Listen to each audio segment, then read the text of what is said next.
wabarakatuh. Sebelumnya kami ucapkan terima kasih kepada Ibu Ratu Eva Febriani, SEMSC, selaku dosen pengampu mata kuliah ekonomi publik dan teman-teman yang sudah hadir hari ini.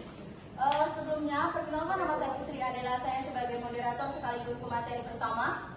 Saya Wati Aprianti sebagai pemateri kedua. Saya Tasya Ferdinand sebagai pemateri ketiga. Saya Sanakula sebagai pemateri keempat. Saya Monika Nisa Putri sebagai pemateri kelima. Di sini kami akan membahas tentang ketimpangan akses dan kualitas pendidikan akibat ketidakseimbangan anggaran pendidikan di Papua. Teman-teman, kalau kita berbicara tentang permasalahan pendidikan di Indonesia, ada salah satu daerah yang menjadi perhatian kita, yaitu Papua. Kenapa? Karena di Papua itu masih banyak permasalahan mengenai pendidikan. Meskipun sudah ada dana otonomi khusus atau OTSU, tetapi kan permasalahan itu tidak hanya berbicara tentang anggaran saja, tetapi banyak hal yang menjadi kendala dalam pendidikan di Papua ini. Terus seperti banyak sekolah di daerah pedalaman di Papua itu masih menggunakan fasilitas yang tidak memadai, sehingga hal ini bisa membuat proses pembelajaran itu menjadi terhambat gitu.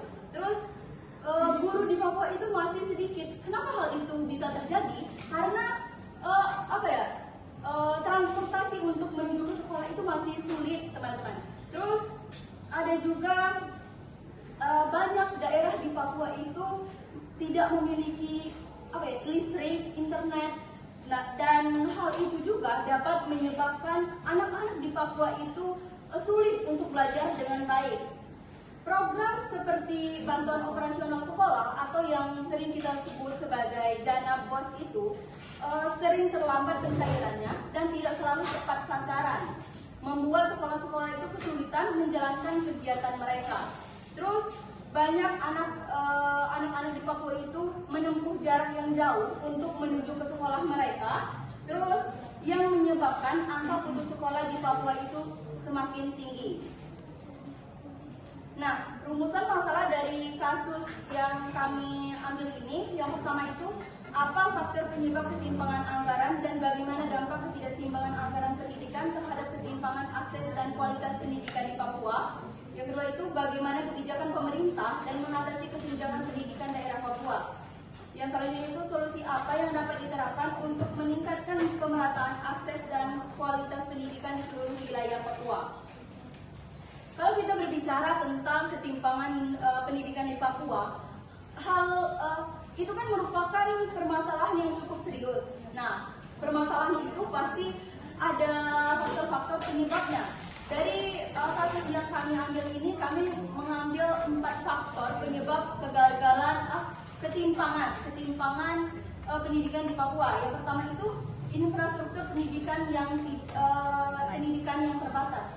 Nah, kalau kita berbicara tentang ketimpangan pendidikan di Papua, hal itu kan merupakan suatu permasalahan yang cukup serius. Nah, permasalahan itu pasti disebabkan oleh beberapa faktor. Dari kasus yang kami ambil ini, kami mengambil 4 faktor yang menyebabkan ketimpangan pendidikan di Papua itu. Yang pertama itu infrastruktur pendidikan di Papua itu masih sangat terbatas.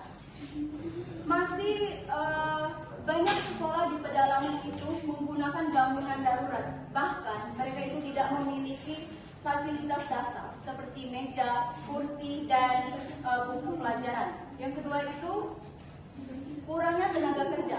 Tadi kan sudah saya singgung sedikit mengapa kurangnya tenaga pendidik, bukan tenaga kerja, saya ulangi, tenaga pendidik.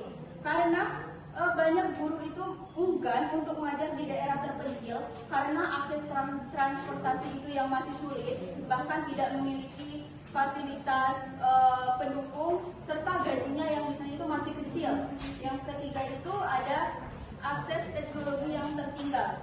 Nah, di era digital kita saat ini, Papua itu masih kesulitan mendapatkan jaringan internet dan listrik yang memadai untuk mendukung pembelajaran berbasis teknologi. Yang keempat itu angka putus sekolah yang tinggi. Nah, dari data BPS menunjukkan bahwa banyak anak di Papua itu, terutama di jenjang SMP dan SMA, itu berhenti sekolah karena berbagai kendala seperti jauhnya jarak ke sekolah dan latar belakang ekonomi mereka. Untuk mengatasi masalah ini, diperlukan langkah strategis seperti meningkatkan anggaran pendidikan untuk memperbaiki infrastruktur, memberikan insentif pada guru-guru yang ingin bekerja atau mengajar di daerah-daerah terpencil di Papua, serta kolaborasi antara pemerintah pusat, daerah, dan sektor swasta juga sangat penting agar pendidikan di Papua itu bisa lebih merata dan berkualitas. Mungkin itu saja yang dapat saya jelaskan. Selanjutnya akan dijelaskan oleh pemateri kedua. Kepada Wati, saya persilakan. Baiklah, selanjutnya ada dampak ketidakseimbangan anggaran pendidikan terhadap ketimpangan akses dan kualitas pendidikan di Indonesia. Itu terbagi menjadi 4, yaitu yang pertama penurunan kualitas pendidikan, di mana ketimpangan anggaran menyebabkan banyak sekolah di daerah terpencil termasuk di Papua mengalami keterbatasan dalam penyediaan fasilitas belajar. Minimnya fasilitas sekolah, banyak sekolah di Papua yang masih beroperasi dengan fasilitas yang sangat terbatas.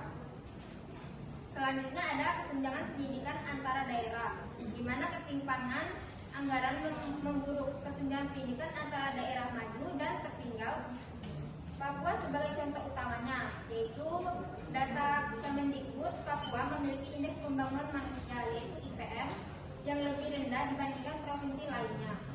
Selanjutnya yaitu ada peningkatan akses putus sekolah, peningkatan angka putus sekolah, di mana ketimpangan anggaran juga berdampak pada tingginya angka putus sekolah, terutama di wilayah-wilayah dengan tingkat kemiskinan tinggi faktor ekonomi.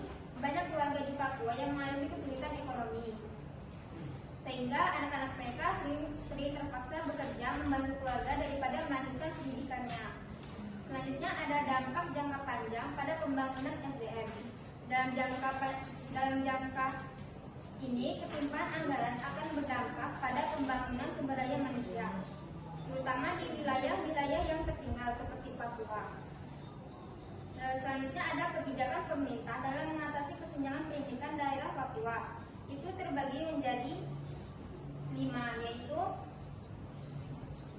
program afirmasi pendidikan menengah atau ADEM dan program afirmasi pendidikan tinggi atau ADI, di mana Kementerian Pendidikan, Kebudayaan, Riset, dan Teknologi meluncurkan program afirmasi pendidikan menengah dan program afirmasi pendidikan tinggi yang dikelola oleh Pusat Layanan Pembiayaan Pendidikan.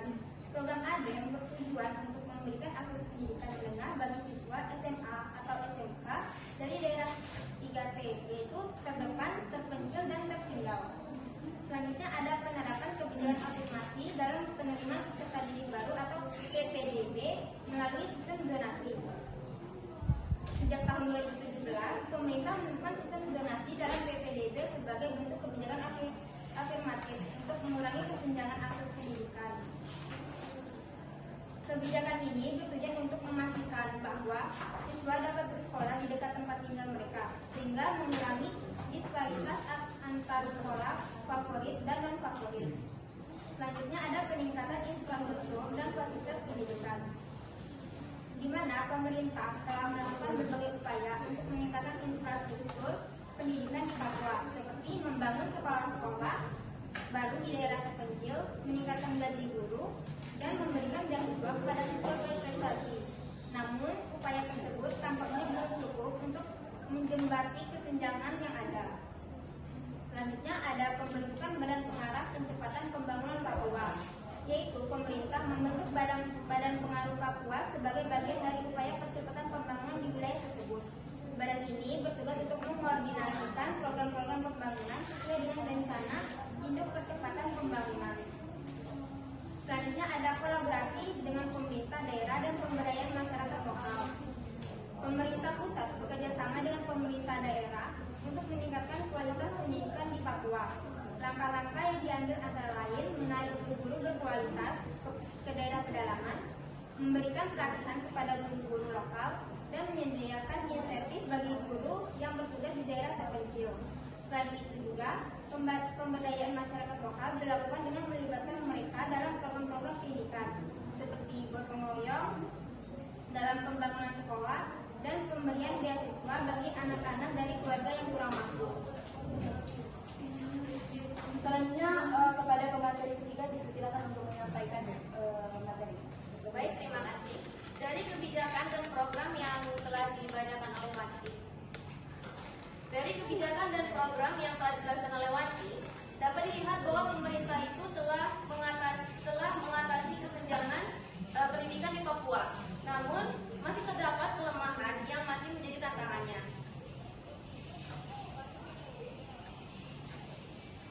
Yaitu yang pertama, kurangnya infrastruktur. Kurangnya infrastruktur yang memadai. Meskipun pemerintah itu telah membangun sekolah-sekolah di daerah Papua, namun akses untuk ke sekolah tersebut masih sangat minim. Banyaknya jalanan yang buruk dan banyaknya akses yang tidak layak. Lalu selanjutnya keterbatasan tenaga pendidik. Banyak guru yang enggan ditempatkan di Papua. Alasannya karena gajinya yang kecil, tempatnya yang sangat terpencil. Namun hal inilah yang menjadikan guru tersebut enggan berada di daerah yang pedalaman seperti Papua tersebut. Lalu tidak meratanya akses teknologi dan internet. Dalam era digital kita tahu bahwa internet itu sangat penting untuk pendidikan. Namun di Papua sendiri akses internet itu sangat sulit. Lalu tidak meratanya akses teknologi dan internet.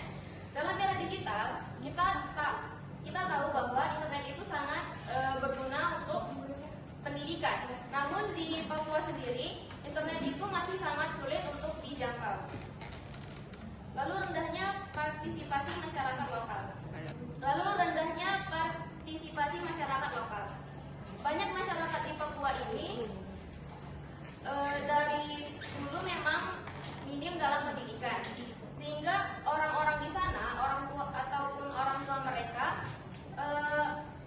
kurang mengetahui tentang pentingnya pendidikan tersebut.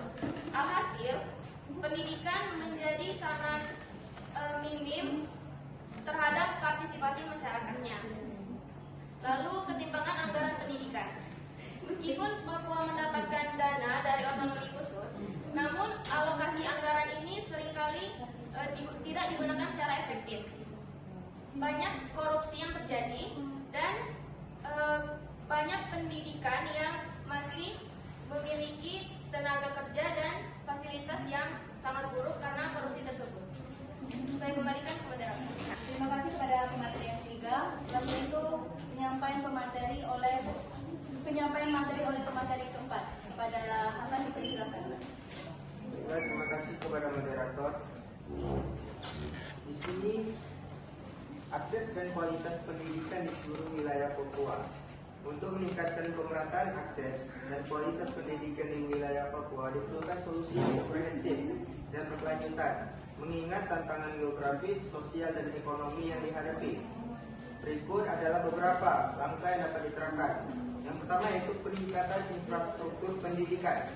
Papua memiliki kondisi geografis yang sulit, dengan banyak daerah terpencil yang belum memiliki sekolah yang memadai.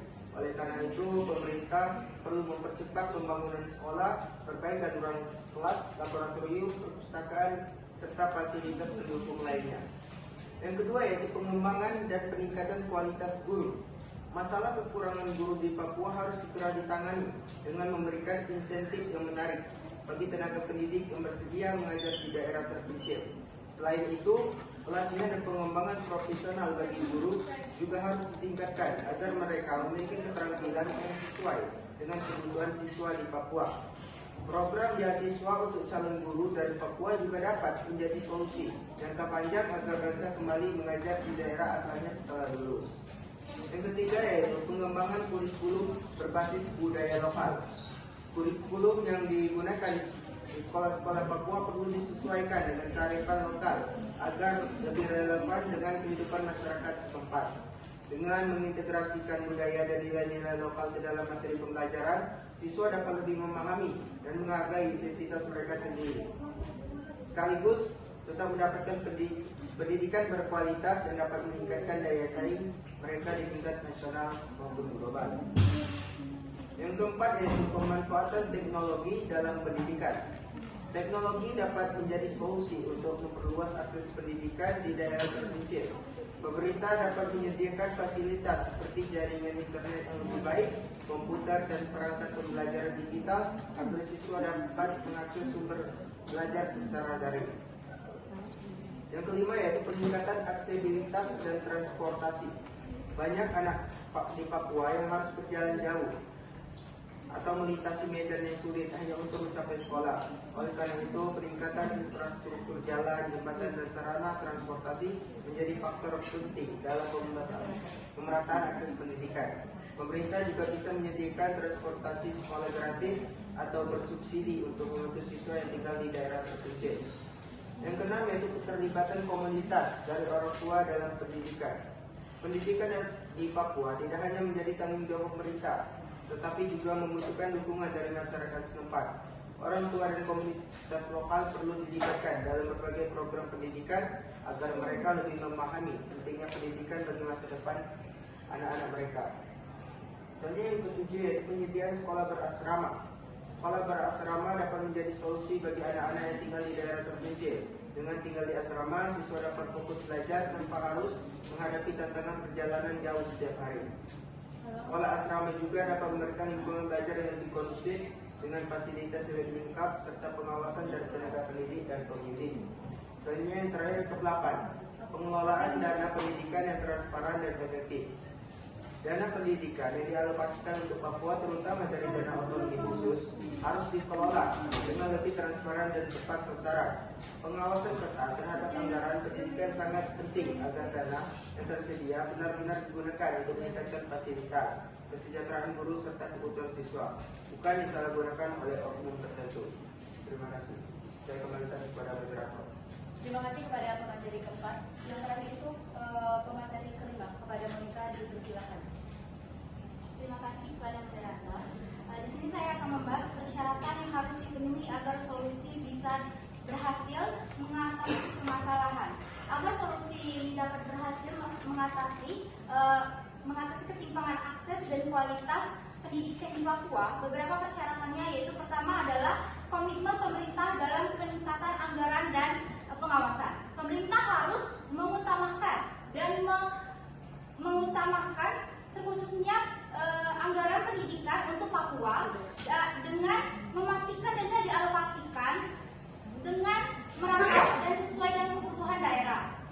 Pengawasan harus ditegaskan karena Papua ini kan merupakan daerah yang istimewa, daerah otonomi istimewa. Nah, mereka ini memiliki anggaran yang cukup besar. Jika saja alokasinya tidak merata, bakalan dan tidak dalam pengawasan yang tepat, bakalan terjadinya ketidakmerataan, terutama dalam penggunaan dana otonomi khususnya. Transparansi dalam distribusi dana harus diperkuat dengan sistem akuntabilitas yang lebih baik lagi. Yang kedua yaitu percepatan pembangunan infrastruktur dan juga transportasi pendidikan. Pemerintah harus membangun jalan, jembatan untuk transportasi bagi daerah-daerah pelosok yang tidak bisa dijangkau selama ini untuk menuju ke sekolah-sekolah yang ada di daerah-daerah yang mungkin sudah memiliki akses yang lebih baik. Sekolah juga fasilitas sekolah berasrama harus ditingkatkan agar yang daerahnya jauh dari sekolah itu tidak harus menempuh dengan jarak yang jauh dengan rintangan yang sangat seperti jembatan ataupun jarak berkilo-kilometer, itu siswanya bisa menggunakan asrama.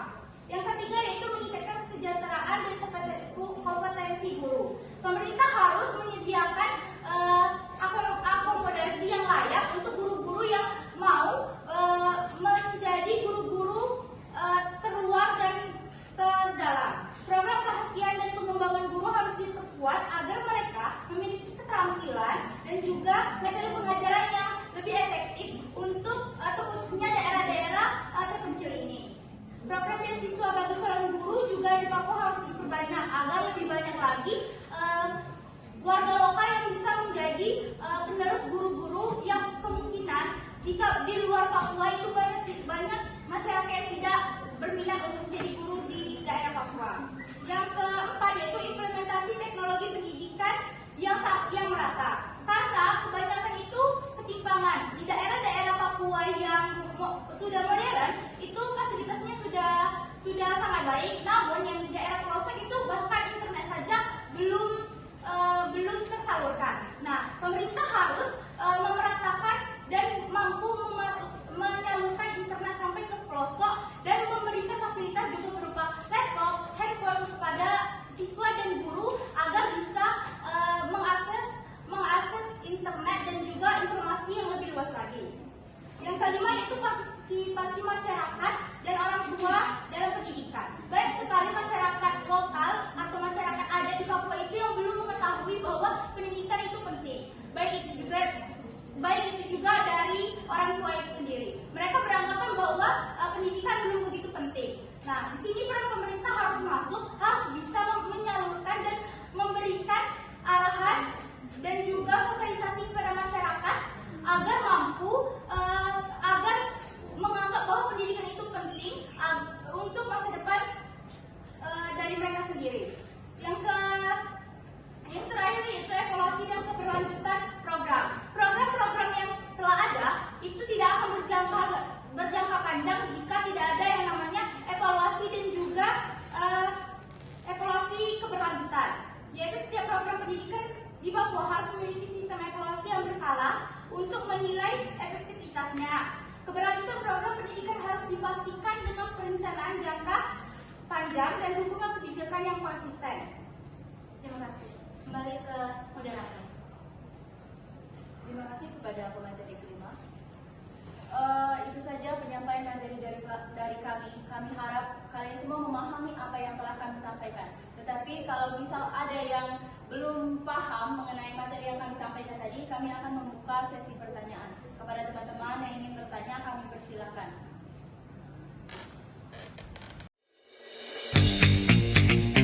Izin bertanya, perkenalkan nama saya Mas Marit dari kelompok 1. Bagaimana efektivitas kebijakan afirmasi dalam penerimaan peserta didik baru PPDB melalui sistem donasi dalam mengatasi ketimpangan akses pendidikan di Papua? Terima kasih. Izin bertanya kepada kelompok 2. Jika ketimpangan yang ada dan solusi yang ditawarkan tidak dapat mengatasi masalah pendidikan di Papua, apakah ada salah dari kebiasaan masyarakat Papua itu sendiri yang menyebabkan susah majunya pendidikan di daerah tersebut? Sekian, terima kasih. Izin bertanya, perkenalkan nama saya Dimas Prayoga dari kelompok 3. Izin bertanya, apa saja tentang tantangan dalam membangun infrastruktur pendidikan di wilayah geografis yang sulit dijangkau di Papua? Sekian, terima kasih. Izin bertanya, perkenalkan nama saya Yunustari dari kelompok 4. Di sini saya ingin bertanya kepada kelompok 2, apakah peningkatan infrastruktur pendidikan saja sudah cukup untuk mengatasi ketimpangan pendidikan di Papua? Mengapa? Nama saya Nurani Sanaja dari kelompok 5. Di sini saya ingin bertanya, apa langkah konkret yang bisa diambil pemerintah untuk meningkatkan insentif bagi tenaga medis dalam sistem BPJS? Terima kasih. Izin bertanya, perkenalkan nama saya Dia Akbar dari kelompok 6. Ingin bertanya kepada kelompok 2. Apa faktor utama yang menyebabkan rendahnya angka partisipasi sekolah di Papua? Izin bertanya, perkenalkan nama saya Diana Tafia dari kelompok 7. Saya ingin menanyakan, dalam konteks kolaborasi dengan masyarakat lokal, apa peran yang dapat dimainkan oleh masyarakat dalam meningkatkan kualitas pendidikan di Papua? Terima kasih. Baiklah, sebenarnya kami akan menjawab pertanyaan dari kelompok yang bertanya. Yang pertama itu kami akan menjawab dari pertanyaan dari kelompok 5. Jika sistem pendidikan saat ini terus berjalan tanpa perubahan yang signifikan, bagaimana prediksi kondisi sumber daya manusia Papua dalam 20-30 tahun ke depan? Apakah ada alternatif sistem pendidikan yang lebih sesuai untuk wilayah dengan tantangan geografis dan sosial seperti Papua? Untuk jawabannya itu, jika sistem pendidikan saat ini di Papua terus berjalan tanpa perubahan signifikan, maka yang pertama, kesenjangan kualitas pendidikan. Dengan keterbatasan infrastruktur, rendahnya kualitas pengajaran di banyak wilayah, dan terbatasnya akses terhadap teknologi dan sumber daya, generasi mendatang mungkin akan sulit mendapatkan pendidikan yang setara dan dengan daerah lain di Indonesia. Yang kedua itu tingkat pengangguran dan kemiskinan yang tinggi. Pendidikan yang tinggi optimal akan membatasi keterampilan dan pengetahuan yang dibutuhkan. Yang selanjutnya itu migrasi keluar daerah. Karena terbatasnya kesempatan kerja yang berkualitas di Papua, banyak generasi muda mungkin terpaksa meninggalkan daerah asal mereka untuk mencari pekerjaan. Nah, alternatif sistem pendidikan yang lebih sesuai untuk wilayah dengan tantangan geografis dan sosial seperti Papua. Yang pertama itu pendidikan berbasis komunitas dan kearifan lokal. Mengembangkan model pendidikan yang mengintegrasikan kearifan lokal dan budaya. Yang selanjutnya itu penggunaan teknologi pendidikan atau pendidikan daring. Mengingat tantangan geografis yang besar, pendidikan jarak jauh dan daring bisa menjadi solusi efektif untuk menjangkau daerah-daerah yang kurang memadai. Selanjutnya itu pendidikan vokasional dan pelatihan keahlian. Fokus pada pendidikan vokasional yang relevan dengan kebutuhan pasar lokal dan regional. Terus sekolah model dan pendidikan berbasis proyek. Mengembangkan sekolah-sekolah model yang menawarkan kurikulum fleksibel yang sesuai dengan konteks lokal, serta menekankan pada pendekatan pembelajaran berbasis proyek. Bisa memperkuat kapasitas kreatif dan analisis siswa. Terus ada kolaborasi dengan organisasi internasional dan lembaga swasta. Pemerintah Papua bisa berkolaborasi dengan lembaga internasional dan sektor swasta untuk menyediakan pelatihan-pelatihan berbasis industri atau teknologi tinggi, serta mendirikan pusat-pusat pelatihan keahlian.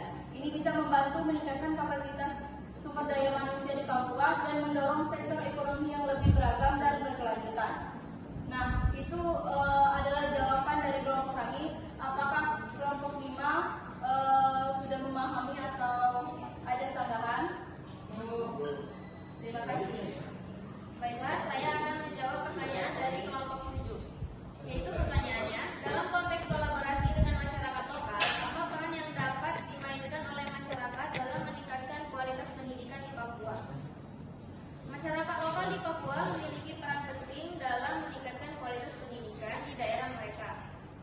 Beberapa peranan yang dapat mereka lakukan yaitu orang tua dapat mendorong partisipasi anak dalam pendidikan.